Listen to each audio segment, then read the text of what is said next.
name of the Father, and of the Son, and of the Holy Spirit. Yahweh Shaddai, nagpapasalamat po kami sa araw na ito. Sa mga biyayang binigay po sa aming buhay. Patawarin po kami, Lord, sa aming mga nagawang kasalanan. And I pray, Lord, na basuhin po kami ng inyong banal na salita. Buksan niyo po ang aming isipan at puso, at agamin ang inyong mga salita. At ang bawat salita na makamatawa sa aking bibig ay para sa inyo lang, Lord God. Holy Spirit, help me to deliver your word. We ask for this in the mighty name of Jesus. In the name of the Father, and of the Son, and of the Holy Spirit.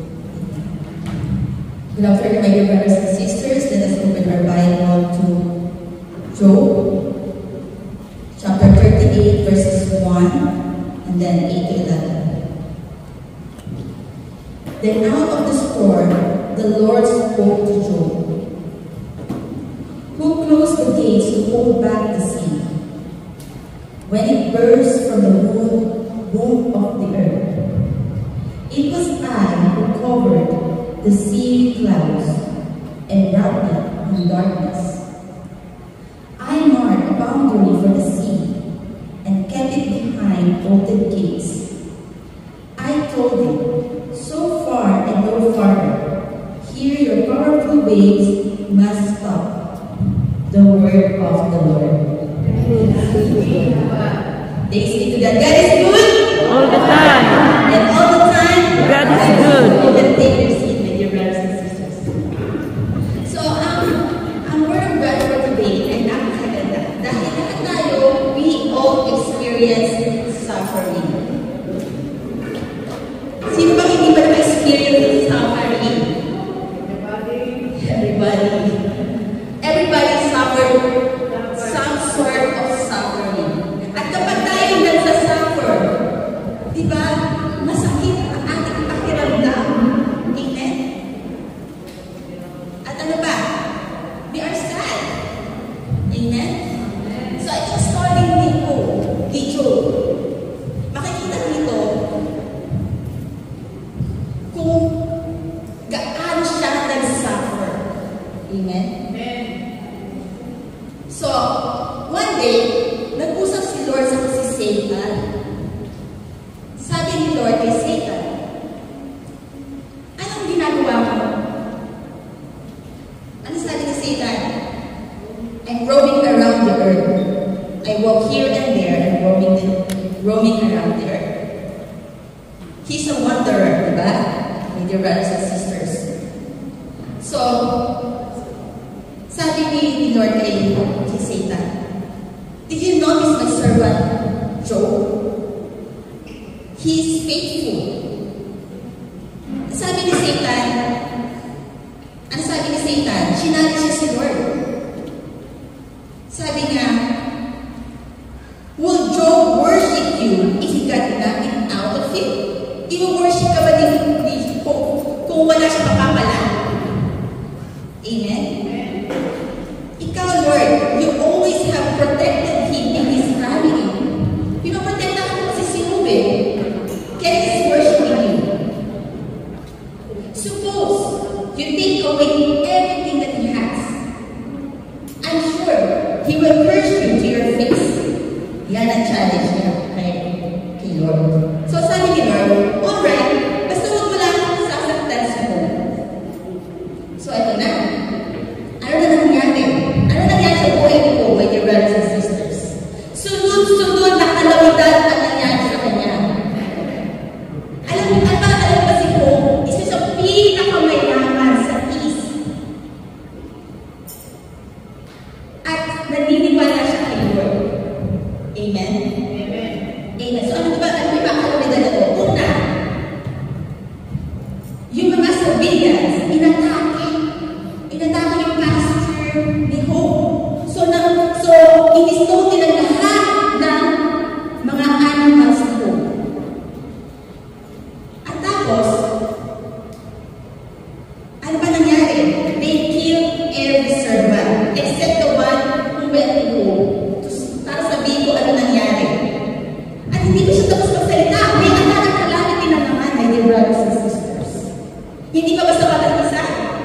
Di ba?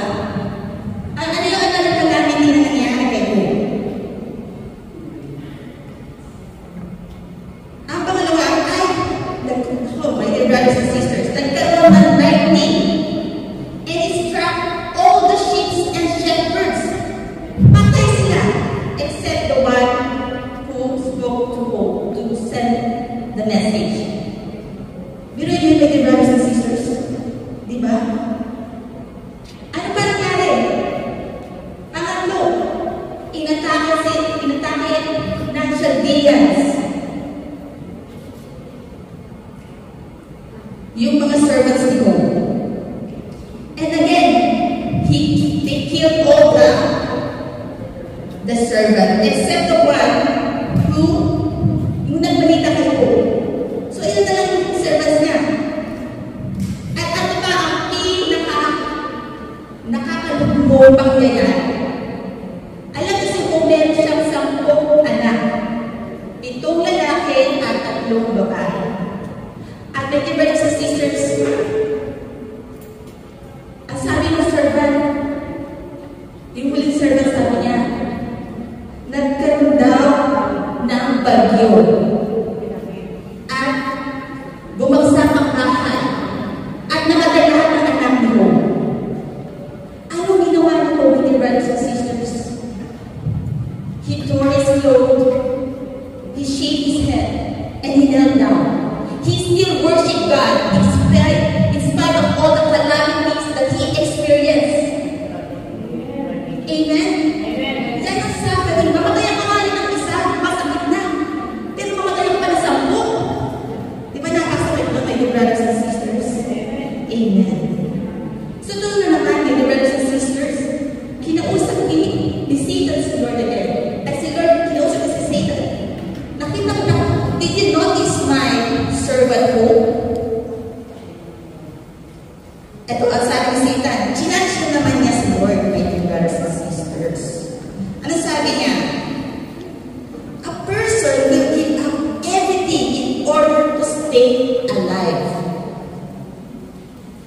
But now suppose you hurt his body. Ito na. He will curse you to your face. Another challenge na naman, my dear brothers and sisters. Amen? Ganyan talaga mga ulo sa buhay. Minsan talagang sunod-sunod talaga. Amen? Amen. So, ano sabi ni Lord? Sabi ni Lord kay Satan, alright, he is in your power, but you are not to kill him. Ayan. Not to kill Job. Amen? So, ano ibig sabihin nito? Pinarmit ni Lord na magkaroon ng kalamidad sa buhay mo. Amen? Na magkaroon ng suffering. He permitted. Amen? So, ano nangyari kay Job? Nagkaroon siya sa buong katawan niya ng mga sores. Masakit yun, my dear brothers and sisters. Amen? Sa sugat nga lang, masakit na yung buong katawan. At hindi lang yun my dear brothers and sisters, inuubod pa dahil na may mga nanay. Amen? Buong katawan niya. So ngayon, nakita ng mga kaibigan ni Job.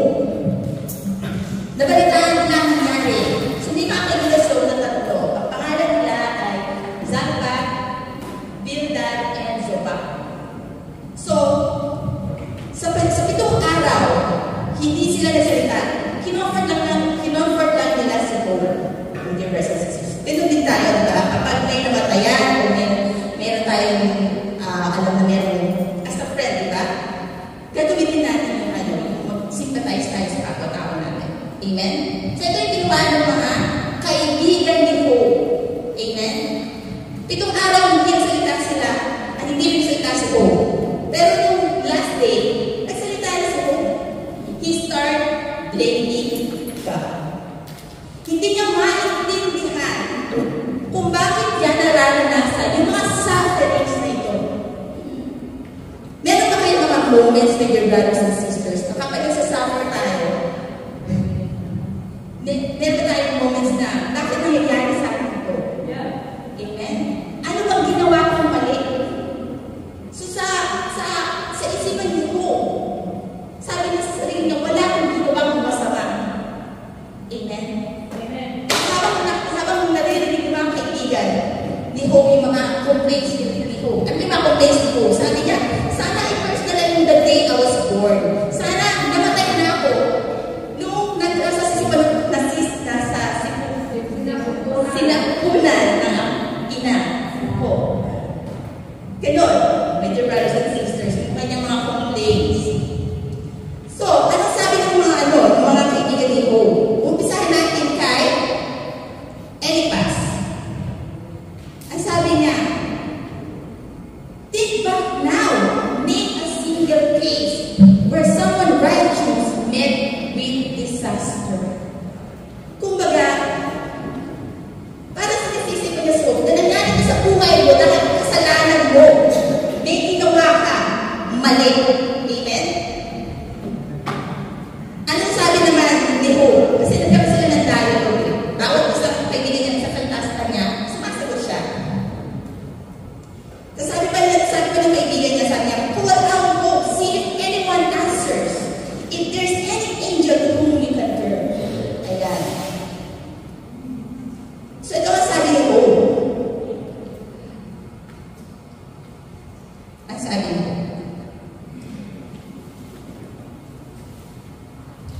why would God give me what I ask? Why won't He answer my prayer? Kasi hindi ka naiintindihan ni Hope kung ano nangyayari sa kanya. He's questioning God and he doesn't find an answer. Minsan din tayo sa ating buhay, my dear brothers and sisters. We're trying to find answers pero hindi natin makuha yung sagot. Amen?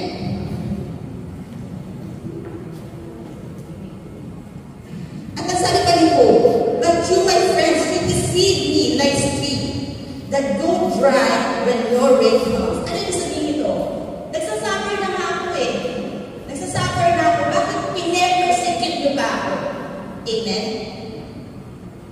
Ganyan ba tayo? When someone is suffering, do we add an insult to the injury? No. Di ba dapat? Comfort. Amen. So, ito pa. Yung si Bildad naman. Ang sabi naman ni Bildad sa kanya, kasalanan niya naman mga anak mo, may ginawa yung masama sa'yo. May ginawa yung masama. Kaya nangyari sa buhay mo. Di ba?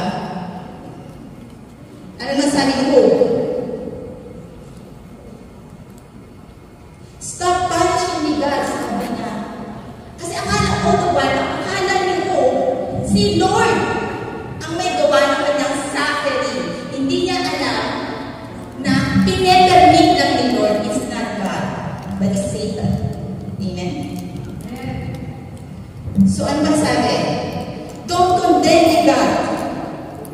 Tell me what is the charge against me. Ito naman si Sopa. Yung huli niyang kaibigan. God is punishing you less than you deserve, sabi niya. Diba, my dear brothers and sisters? They have wrong assumption. Sabi nila, you get what you deserve. Pero my dear brothers and sisters, si Hope, talagang ano na, sabi niya, wala akong ginawang masama. As a matter of fact, I help the widows. Wow. 5 minutes na lang. I help the widows. Sabi niya ganyan. I'm a good person. I help the one who are in need. Amen? So, ano naman ngayon? Meron pa isang hero, my dear brothers and sisters, na ang pangalan niya ay Mary Hood, isa bystander, na naiinit siya kay Hope. At nagagalit din siya sa mga dalawang kaibigan sa mga kaibigan ni Hope kasi hindi nila ma-explain mabuti kung ano yung gusto niyang kumbaga bakit gusto niya ibalik si Hope, my dear brothers and sisters. Di ba, my dear brothers and sisters, mind your own business? Kasi Israel siya, hindi nga siya kaibigan eh. Anyway, si Lord, sumagot na sa kanya. Sumagot na kay Hope. Sabi ni Lord, yun nga, kasi binasa natin, sinabi ni Lord na, who closed the gates to hold back the sea when it burst from the womb of the earth? Ano yung sabihin mo, my dear brothers and sisters? There are mysteries that is beyond our comprehension. Hindi natin alam lahat. Amen? Amen. Isa na natin. So, ang tatlong bagay na pupuntuhan natin is first is that we need to acknowledge God. Amen? Amen. In all the things that we do, we need to acknowledge God. Pangalawa, we also need to acknowledge the Word of God. Buhay tayo dahil sa Kanya. Amen? Sa ating pagkanwas, pagdadasal ba natin, ang petition ba natin, mas marami kaysa sa pagbibigay ng papuri sa Diyos? I want, I need. Diba?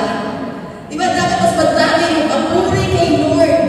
Si Lord lang ang buhay natin. Amen? Amen. Amen.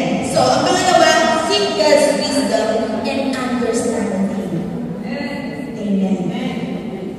Amen. So, nakita niyo naman, my brothers and sisters, yung mga kaibigan ni Hope, they try to convince Hope na mali ang ginawa ni Hope. At nabibigay sila ng word of God kay Hope. Pero as Hope, di ba? Talagang alam niya na he's pleasing to God. Lagi siya nakatulong lang kay Lord. Amen? Amen. So, ano ginawa ni Lord, my brothers and sisters? Sabi ni Lord, sabi niya, ganito ko sa inyo mga kaibigan ni Hope. So, ano ang gagawin nyo? Magbigay kayo ng offering at si Hope ang magpa-prayer para sa inyo. Amen? Amen. Ganyan. God's mercy talaga. Amen? So, yung huli ay trust God's mercy. Amen. So, apat yun. We need to acknowledge God. We need to acknowledge the Word of God, seek God's wisdom and understanding, and trust God's mercy. Okay, with your brothers and sisters, let us stand.